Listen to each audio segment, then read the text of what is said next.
Have you ever lost faith in the state of the society that you spent your whole life living in? Have you ever wanted to act out to change it? Well, this may come as a surprise, but I think this movie is for you.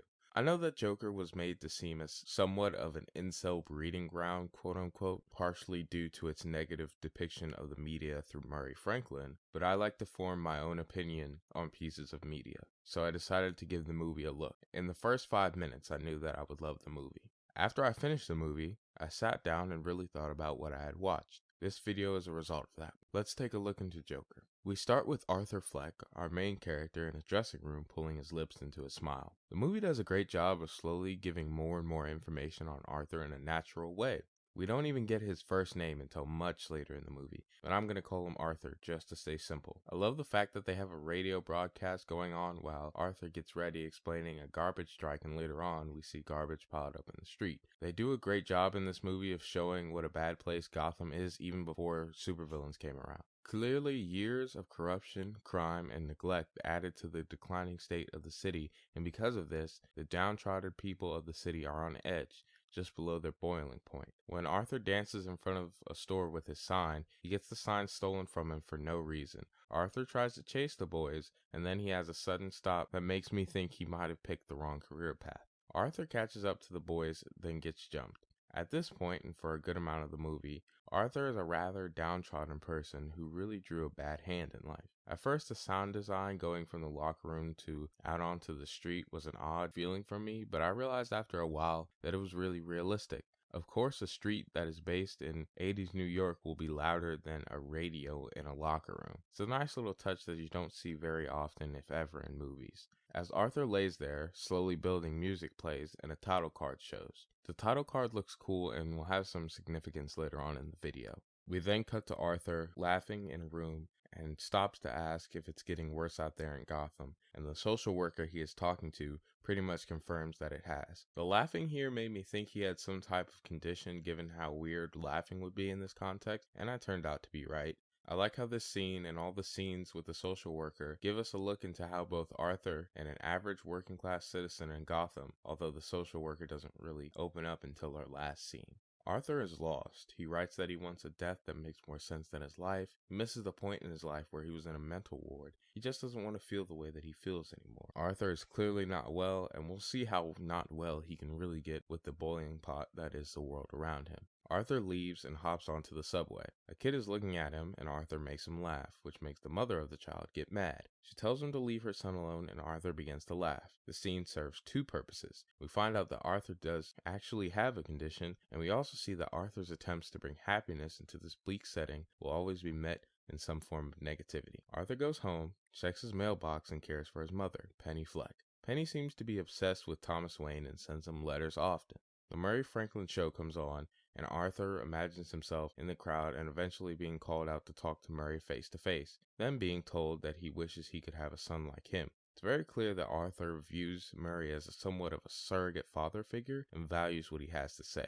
Arthur goes to work the next day and is approached by his coworker, Randall. Randall gives Arthur a gun, and at first seeming like someone who is just looking out for his friend, he then says, "You can pay me back some other time." As soon as he said that, I knew that he would try to take advantage of or screw over Arthur in some way. No friend looks out for you, quote unquote, and then instantly brings up the matter of payback. I like how when Randall makes fun of someone who Arthur likes, Gary, because of Arthur's condition, he laughs until he walks around the corner, then instantly stops laughing. He's probably mad at Randall for being mean, and that manifested itself in laughter. Arthur walks into his boss's office. The boss does not believe that Arthur was attacked and tells him that the sign will have to come out of his paycheck if he can't find it. As the boss continues, we get a great moment of Arthur starting to snap as he slowly smiles at his boss. We then cut to Arthur taking out his frustration on some trash, and oddly enough, Joaquin Phoenix apparently dislocated his knee here, which made me wonder what it is with great movies and people getting injuries on screen. That aside, this is the first time in the whole movie we see Arthur striking out in some form against this world, although this time it's just trash that Arthur goes after. Arthur then heads home and checks the mailbox, this time with the added context from the previous night with his mom talking about the letters from Thomas Wayne. It's a nice little detail that makes you go, oh, I know why he was checking the mailbox before. Puts the previous scene in a new light, and I love when that happens. Arthur gets in an elevator and meets somebody we'll call Elevator Girl. Arthur and Elevator Girl have a bit of a moment that seems kind of sweet, with Arthur giving his best attempt to connect with her and going into his apartment. After Arthur takes care of his mother, he watches TV and dances with his gun. I think that Arthur, now being able to protect himself, feels a level of power and likes to express himself through dance.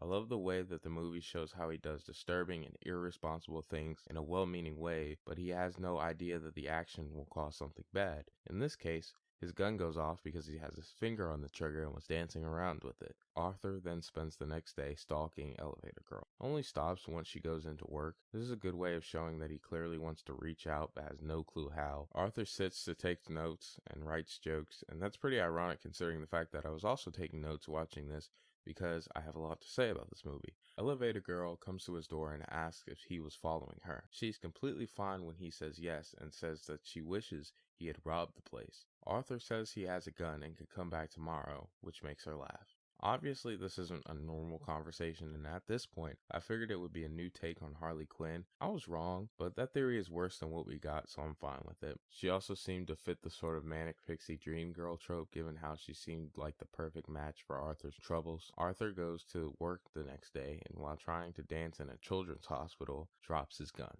The children barely notice, but the adults do notice, so Arthur gets fired. And funnily enough, Randall also blamed Arthur for having the gun. Once again, a disturbing and irresponsible action that was made in good faith comes back to bite him. Arthur did need protection when he worked, but he did not need that protection when he was in a children's hospital. I think the gun made him feel safer, and he didn't want to lose that safety for even a little bit of time. Regardless, Arthur gets on the subway, and the turning point of the movie and Joker's life as a whole occurs. 3 drunk men are messing around, and after a while, Arthur's condition kicks in. This angers the men who begin to beat him. Arthur shoots 2 of them completely in self-defense, then chases the 3rd down and kills him. The way Arthur slowly realizes what he has done and runs as he hears a train approaching is done so well. The adrenaline has started to wear down, and it leaves Arthur scared and confused as he runs away. The fear doesn't last forever though, because once he gets into a bathroom that he can hide in, he begins to dance. I think that this is meant to show Arthur's metamorphosis has begun, and the murders that terrified him just a minute ago have made him that much more powerful. Arthur then takes his newfound confidence to Elevator Girl's apartment, who he kisses. I love seeing Arthur be assertive and gaining confidence. Arthur's murders are a big story, and when Arthur goes into work to clean out his locker, a great scene occurs. Arthur calls out Randall, punches the clock-out machine, and sprays over a sign at the door. Arthur is angry, but this time he doesn't hide his reaction. He attacks what he can in the moment. No thoughts of possible consequences. It turns out that the 3 Arthur killed were employees of Thomas Wayne, who was talking about the murder on TV. Thomas Wayne claims that all employees of his are family, which is funny given his ignoring of someone who was seemingly the former female version of Alfred. He also calls the killer a coward, which makes Arthur laugh. You can tell he actually finds it funny because it's just a chuckle and not an uncontrollable fit. Then we're back in the social worker office. Arthur has lost his meekness after the murders, and because of this, calls her out and wonders if she even hears him. Instead of answering the question, she reveals that her department is having budget cuts and this is their last appointment. This also means that Arthur can't get his medicine. The social worker calls out the system, saying they don't care about people like the 2 of them, and she seems to be right when you take the rest of the movie into account. This type of thing occurs all the time in real life, with people falling through the cracks, and this time, someone who fell through the cracks climbed out of them a completely different person. Arthur goes to do his stand-up routine, and despite the fact that it starts off uncomfortable, with Arthur's condition kicking in, he's able to turn it around. As he heads home, Arthur sees a man in the back of a taxi with a clown mask. Some of the people of Gotham are viewing Arthur's killings as a symbol of revolution, which led to the clown mask.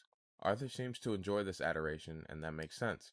A guy like this who has to dance with a sign wearing clown makeup isn't normally revered. Arthur is riding super high. He takes Elevator Girl home. He dances with his mom. He then goes to mail Penny's letters and finds out that he is apparently the son of Thomas Wayne. He rightfully freaks out, and his mom hides in the bathroom, telling him that Wayne told her they can never be together. Arthur then heads to the Wayne house and gets spotted by Bruce. Arthur and Bruce meet at the gate, and Arthur does some magic tricks until Alfred shows up. Alfred claims that Penny and Thomas were never together, and this part has the only thing I was not completely happy with. Alfred is former SAS. He would not get gripped up by some random guy coming to his gate. It just would not happen. I do like how Arthur lets Alfred go once he sees Bruce afraid. It's a nice touch. Arthur will commit crimes, but he still has lines he won't cross. When Arthur returns home, Penny is being carted out of the building. When they do get to the hospital, detectives approach Arthur and question him about the subway killings. They clearly suspect Arthur, but don't have enough evidence to nail him. Arthur gets angry and tries to seem cool and walk away, but walks right into a door. They do a good job of pulling you out of thinking whether or not the detectives know the truth into a comedic moment. And speaking of comedy, Arthur's stand-up routine made it onto Murray. Murray makes fun of Arthur, belittles him, makes fun of his condition, and calls him a joker. Arthur is crushed. His idol, his father figure, is now on national television making fun of him. The next day, the people inspired by Arthur's killings are holding a protest.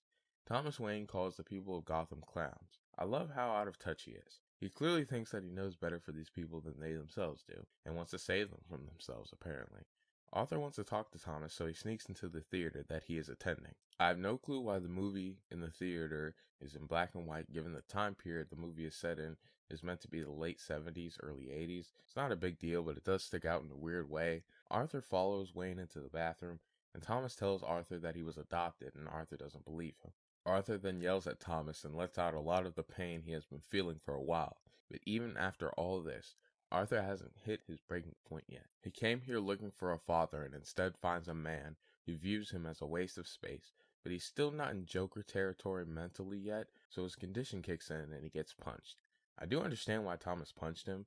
He did touch his son's mouth and attack his butler. Even taking all of that into account, I still feel horrible for Arthur. Arthur gets invited on the Murray show, and because of his lack of social awareness, he seems to have no clue that he will just get made fun of and not even slightly taken serious. Arthur then decides to visit Arkham to see his mother's records. The clerk lets Arthur see the records and slowly begins to freak out as Arthur somewhat confesses to the subway killing. Brian Tyree Henry, who plays the clerk, does a great job here. You can really feel the discomfort of how out of his depth he is. He slowly realizes that the person he's speaking with is no normal person and he has to tread lightly. Arthur steals the records and runs out. Up to this point, I thought that Thomas was lying and was secretly evil, like in the Telltale series. I figured he had a relationship with Penny, and to save face, put her in Arkham. I was wrong. Arthur really was adopted, and Penny has had mental problems for a long time, which is why they put her in Arkham. I'm glad that he wasn't actually Bruce's brother. If he was, the whole story of Batman and Joker would look a little too convenient, but the way it actually turned out was great and really enjoyable. Arthur at the end of the day is just a random guy. Arthur goes to Elevator Girl's apartment, and she walks out of her daughter's room, and it's revealed that they never actually dated. It's weird to me that Arthur is not confused at all by this. When did he realize that the relationship wasn't real? It's not super important in terms of plot, just something that stuck out to me. The fact that Penny lied to him makes Arthur so mad that he flips out and kills his mother. He says that he used to think his life was a tragedy, then realized it's a comedy. He's clearly done feeling sorry for himself and wants to make the best out of the situation at hand. It's odd that no nurses come to the room as Penny flatlines, but hey, maybe it's a sign that Arthur just imagined killing her, or maybe things in Gotham have fallen into disrepair so much that the alarm systems in the hospital just don't work. Arthur goes home to prepare for our TV by putting on white makeup and dyes his hair. Randall and Gary come over, and after Randall does his best to cover his own back, Arthur kills him. Now, I have not even slightly been charitable to Randall, but in his defense, I have nothing to say. Randall was so slimy and only cared about himself. I didn't care when he died. Arthur lets Gary go because he was always nice to him, but the latch on the door is too high, so in a spectacularly awkward moment, Arthur walks over to let him out. Arthur finishes his makeup and leaves for the show, and on the way has his iconic dance on the stair. He is free now, with nothing to lose. The detectives show up, and Arthur runs away, eventually getting on the subway. The subway is filled with people wearing clown masks, so Arthur starts a fight, puts on a mask, and slips into a crowd. This moment looks so cool. I love it. The detectives start to panic, and we see the waters of Gotham start to boil. The masked group begins to beat on the detectives as Arthur leaves. Arthur has been molded into someone completely new, unrecognizable from the man who got beat up by a bunch of kids. He is now ready to strike out at the world that treated him so badly. Arthur finally meets Murray, who doesn't even seem like that bad of a person off air. Arthur asks to be called Joker because that's what Murray called him, and because of that, I'm going to refer to Arthur as Joker for the rest of the video. Joker comes out and admits that he killed the 3 men on the subway. Joker calls out Murray and says that he's awful and just wanted to make fun of somebody. Joker tells another joke, calls himself mentally ill, and kills Murray. This time, Joker doesn't run from what he's done. He walks up to the camera to talk to the world until he is cut off by the network. The camera then pans out, and we find that Murray's death is being played over and over on different news stations, trivialized as just another news story. Joker got arrested and is being taken to jail until 2 of his followers bust him out. Gotham is burning as riots inspired by Joker break out across the city. The Wayne family leaves the theater and heads down an alley. I don't know why one of the most hated men in the city would go out at a time like this, but that's neither here nor there. Thomas and Martha get killed as a simple random act of violence. Joker wakes up surrounded by people who idolize him. Joker makes another smile similar to the one in the beginning. This smile, however, is not forced, and Joker revels in his newfound power as he dances on top of the car, finally accepted by the world around him. The metamorphosis is complete. We then cut to Joker locked up in a cell, likely in Arkham, laughing at somebody when we flash to Bruce standing over his parents' bodies. I think that Joker was laughing at the realization of who Batman was, but it's really up to your own interpretation. Regardless, Joker whispers the lyrics of That's Life and kills the woman in the room with him. The bloody footsteps might be a callback to No Country for Old Men, or just wishful thinking on my part. Remember how I said the title card would have significance later? Notice the stylistic difference between the beginning and the end. The beginning has a more foreboding font, suitable for a dreary story like a drama or maybe even a tragedy. The ending, however, looks a lot more lighthearted. It's just another way we can see Joker's changed perspective and feelings towards the world. Joker has finally stopped caring. It's a small detail, but hopefully you can tell from this video that I love the small details. Stuff like that shows dedication, and I can always appreciate passion for a craft. All of this brings us to one important question. What is this movie trying to say? Honestly, I feel as though Arthur was a man trying to live his life while dealing with mental illness. Then after being treated horrible by the world around him, he takes advantage of the riots to cause as much damage as he can to take revenge on the world. He is left believing in nothing. He isn't some proletariat hero rising against the bourgeois. He just wants to watch the world burn.